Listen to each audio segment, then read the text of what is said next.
Tonight, what would happen if the Patriot Act disappeared? Then, the truth about Dennis Hastert. And vaccines hurting children finally goes mainstream. That's next on the InfoWars Nightly News. I'm correct. I'm vindicated. Where are the apologies? Where? Where are they? They're nowhere. And let me tell all the neocons and fake right-wingers and fake liberals. Rand Paul fired a very important shot across the bow of the surveillance state this weekend. He delayed the passage of the Patriot Act until it expired. Now, that's not going to stop them from spying, of course. They have violated the law for a very long time, going all the way back to the Frank Church committee hearings, as well as the Pike committee hearings in the House. We learned back in the 70s that the NSA was spying on our phone calls at that time. Of course, they didn't have the kind of technology to leverage at that time that made them so dangerous. It's very important that people wake up, and it's very important to remove that legal cover. The next time you hear Marco Rubio or Lindsey Graham or Richard Burr brag about how we need to have this surveillance state, fear-mongering about how we need to have this surveillance state, remember the lies that we've been told by them, the lies that have been exposed. Now, we played a couple of months ago a clip and analyzed Michael Hayden, the former NSA Director, talking to students at Washington and Lee University and essentially kind of going on a supervillain monologue. Here's a little bit of that clip. A lot of commentary was made about Jim Clapper and the question from Ron Wyden on that, you know, about mass bulk collection and so on. Jim's answer was horrible, all right? And Jim's an honest guy. He just hosed it horribly. Yeah, he lied. Let's continue. He hosed it because he flat out lied under oath. But of course, if you're part of the intelligence community, you won't go to jail for lying under oath. Jim's answer was not as bad as Ron Wyden's question. Oh, it's the question that's the problem. I don't really know what a dossier is in this context.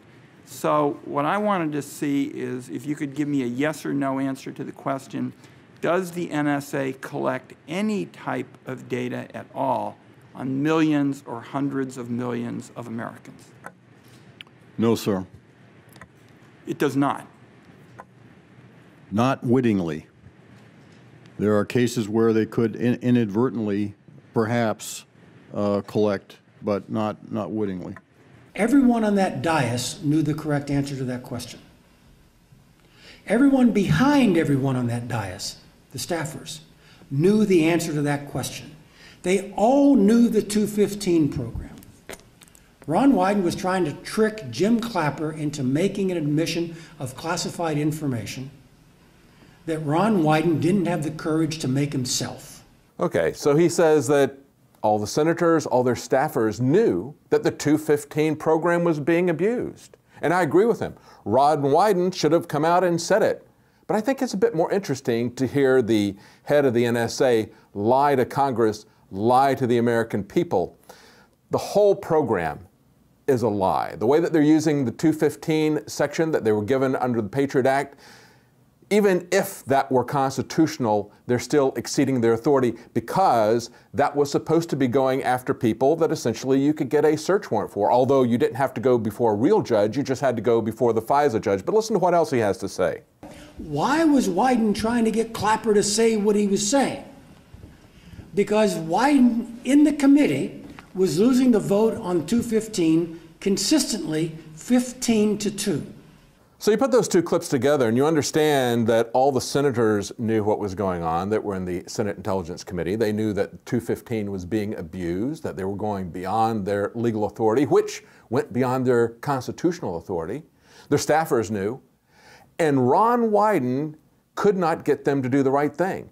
15-2, they were going to allow this continued abuse by the intelligence community. That's what he's saying. He's really making a case for how corrupt the Senate is. And it's gotten even worse. Ron Wyden is no longer there. And now we have Senator Burr from North Carolina who says he doesn't think there should be any public oversight of anything the intelligence community does. Listen to this last clip here. Oh, your talk today about 215? 215 is such a safe haven. 215 is legislated by Congress. I was doing metadata collection under the President's raw Article 2 authorities from October 7th, 2001 forward. Catch that? Look at the smug expression on his face. He's so happy. He didn't need any 215. I don't need no stinking law. I'm a law unto myself. I take orders directly from the President. Or maybe he gives orders directly to the President. Who knows? They do whatever they wish. He doesn't need the 215. He doesn't need a law from Congress. He doesn't need the Patriot Act. And he could care less about the Constitution. Listen to what else he has to say. The 215 program doesn't begin with the Patriot Act. It begins with the private order I got from President Bush. And we decided it was lawful and consistent with the President's authorities as Commander-in-Chief. Yeah, we decided what the law is. They did it in secret. And of course, you're not going to be allowed to know anything that he does because that would hurt his effectiveness. So remember that when you hear them tell you that we have to have this or we're going to have terrorist attacks. They were lying about it then, and as you saw in that clip, Michael Hayden says, how dare Ron Wyden force James Clapper to lie in front of everybody? Ron Wyden, he said, knew what was going on. All the staffers knew what was going on. All of the other senators knew what was going on. And he did that because they were all on board with the lies that the NSA is telling you. But of course, now they're going to tell you to watch your back. We're at the mercy of the terrorists. We're at the mercy of the boogeyman. Understand, the biggest conspiracy theorists, the biggest fearmongers are the conservatives who support the surveillance state. But look at some of the jokes that people have made about this, because it really is a joke. We have an article up on Infowars.com. What will happen if the Patriot Act expires? So take a look at some of these cartoons. Of course, you're going to have the ISIS flag flying over the White House. You're going to have the Death Star cut loose on the U.S., on the entire world. You've got a shot there from Independence Day where the lightning beam comes down just before the White House itself explodes. And then my favorite, you've got the zombie, the giant zombie, bin Laden, will rise from the dead and will terrorize America. Yeah. And you know what? That's not that much of an exaggeration from what they are telling us. Rand Paul put it this way. People here in town think I'm making a huge mistake. Some of them, I think, secretly want there to be an attack on the United States so they can blame it on me. One of the people in the media the other day came up to me and said, oh, well, when there's a great attack, aren't you going to feel guilty that you caused this great attack? And it's like, the people who attack us are responsible for attacks on us. Do we blame the police chief for the attack of the Boston bombers? The thing is that there can be attacks even if we use the Constitution, but there have been attacks while collecting your bulk data. So the ones who say, well, when an attack occurs, it's going to be all your fault, are any of them willing to accept the blame? We have bulk collection now. Are any of them willing to accept the blame for the Boston bombing, for the recent shooting in Garland? No, but they'll be the first to point fingers and say, oh, yeah, it's all your fault. We never should have given up on this great program. I'm completely convinced that we can, the Constitution, use the Fourth Amendment as intended, spirit and letter of the law, and catch terrorists. So remember that in spite of these Michael Hayden confessions, in spite of the revelations from Edward Snowden, in spite of the fact that we had conservatives wringing their hands after the Snowden revelation saying, now all of our enemies know exactly what we're doing. Now the tack that they're taking 2 years on is just to boldly lie about it as if they were Bill Clinton caught red-handed in an affair. And of course, one of the lead players is one of the guys running for president, Marco Rubio. Here's Jakari Jackson's report on that. The perception has been created, including by political figures that serve in this chamber, that the United States government is listening to your phone calls or going through your bills on them as a matter of course. That is absolutely categorically false. The next time that any politician, senator, congressman, talking head, whatever it may be, stands up and says that the U.S. government is listening to your phone calls or going through your phone records, they're lying. It just is not true. Except for some very isolated instances, in the hundreds, of individuals for whom there is reasonable suspicion that they could have links to terrorism. That was Senator Marco Rubio trying to assure you that nobody is monitoring your activities and anybody who tells you otherwise is being untruthful.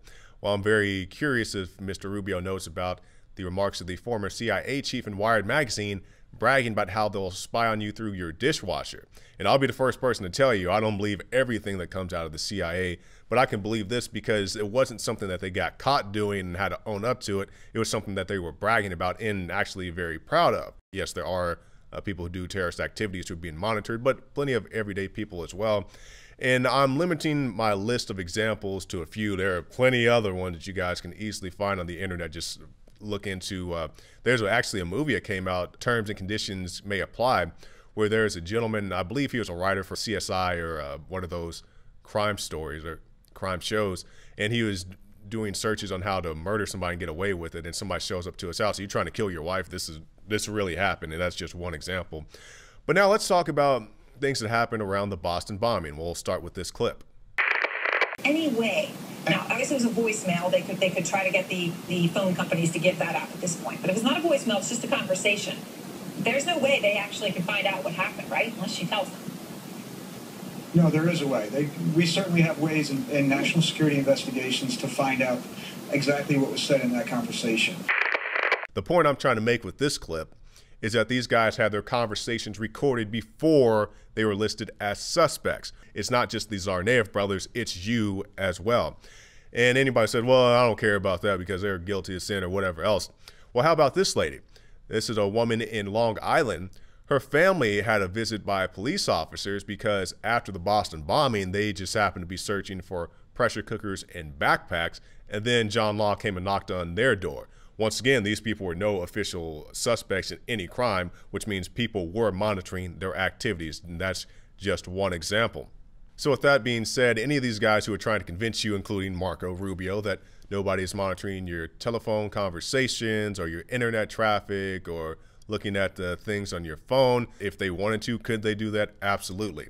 Keep that in mind as things go forward, and you can find more reports on the Alex Jones channel on YouTube. So in spite of the fact that they've been doing dragnet surveillance, they haven't been able to prevent something like the Boston bombing. And of course, all of the so-called terrorist events that they have stopped have essentially been created by the FBI.